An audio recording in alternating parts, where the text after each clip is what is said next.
Avustralya'nın başkenti Viyana'da bir grup Uygur Türk'ü otomobil üreticisi Volkswagen firmasının Çin'in Uygur Özerk bölgesindeki fabrikasında yeniden eğitim merkezi adı altında faaliyet gösteren kamplarda tutulan Uygurların zorla çalıştırıldığı yönündeki iddialara tepki gösterdi. Avusturya Uygur Birliği Başkanı Mevlan Dilşat, Anadolu Ajansı muhabirine yaptığı açıklamada dünya genelinde 10 ülke ve 15 şehirde eş zamanlı olarak Doğu Türkistan Gençlik Kurultayı öncülüğünde Volkswagen'in protesto edildiğini söyledi.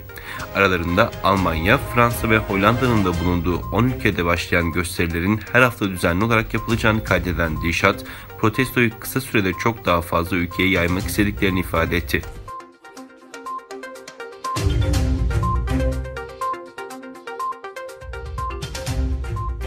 Doğu Türkistanlı Uygur Türklerine zulmeden Çin'in asimilasyon politikaları bir kez daha gözler önüne serildi.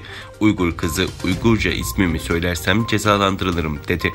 Uygurların isimlerini Çinceleştirdiği ve Uygurca isimlere izin vermediği Çin'in insanlık dışı politikalarının bir örneği sosyal medyada gündem oldu. Sosyal medya platformu TikTok'ta eğlence maksadıyla küçük bir Doğu Türkistanlı kızın videosunu çeken Çinliler, küçük kızların yanında oturan abisinin ismini söylemesini istedi.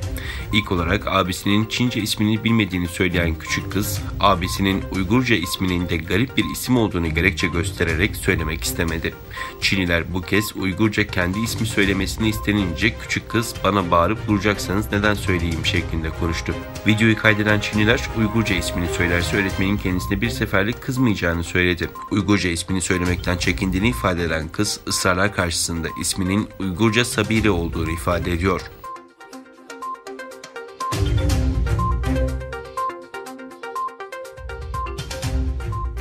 Kanada Başbakanı Justin Trudeau, Çin'i Uygurlara yaptığı muamelenin olası sonuçları konusunda uyardı. Kanada'nın Global Post gazetesine göre Başbakan Trudeau, Çin'in Ottawa Büyükelçisi'nin Çin'in Uygurlara yönelik soykırım, zorla çalıştırma ve zorunlu göç politikasının savunmasının ardından bu açıklamayı yaptı. 3 Mart'ta düzenlediği basın toplantısında konuşan Büyükelçi, Çin'in Doğu Türkistan'daki soykırımı ve zorla çalıştırma iddialarının bu yüzyıldaki bir yalan olarak nitelendirdi.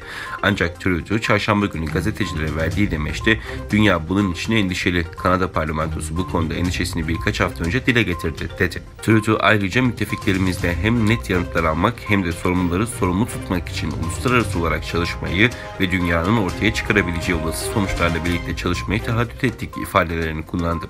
Kanada Temsilciler Meclisi geçtiğimiz günlerde oy birliğiyle Çin'in Uygurlara karşı soykırım yaptığını kabul etmişti.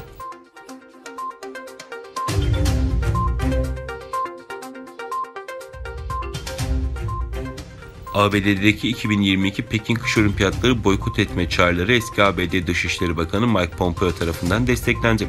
Pompeo, Çin'in kısır faaliyetlerde bulunduğunu ve olimpiyatlara ev sahipliği yapmaya uygun olmadığını söyledi. Mike Pompeo, eski ABD Başkanı Trump görevdeyken en yüksek rütbeli diplomattı ve Çin'i eleştirmek için hiçbir çabadan kaçınmadı. Pompeo açıklamasında Amerikalı sporcuların Çin'e gitmesine izin veremeyiz ve Çin Komünist Partisi'nin yaptıkları kötü şeyleri yapmaya devam etmesi için cesaretlendiremeyiz.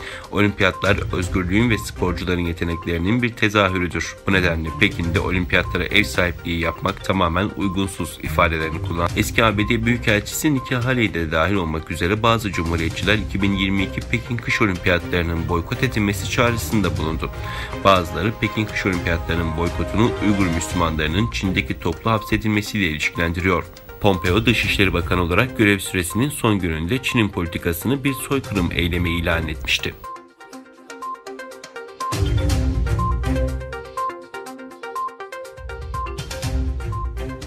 Çin'in Hong Kong özel idari bölgesinde ulusal güvenlik kanununu ihlal etmek ve hükümeti yıkmaya çalışmak suçlamasıyla yargılanan demokrasi yanlısı 47 aktivistten 11'inin daha en az 5 gün daha cezaevinde kalmasına karar verildi. Yüksek Mahkeme 15 aktivistten 4'ünün kefaletli serbest bırakılmasının ardından 11 hakkında dün hükme vardı.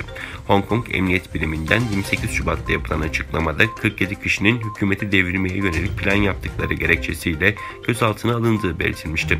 Hafta başından bu yana görülen duruşmalarda mahkeme Perşembe günü aktivistler hakkındaki kararını açıklarken 47 kişiden 32'sinin tutukluluğunun devamına hükmetmişti.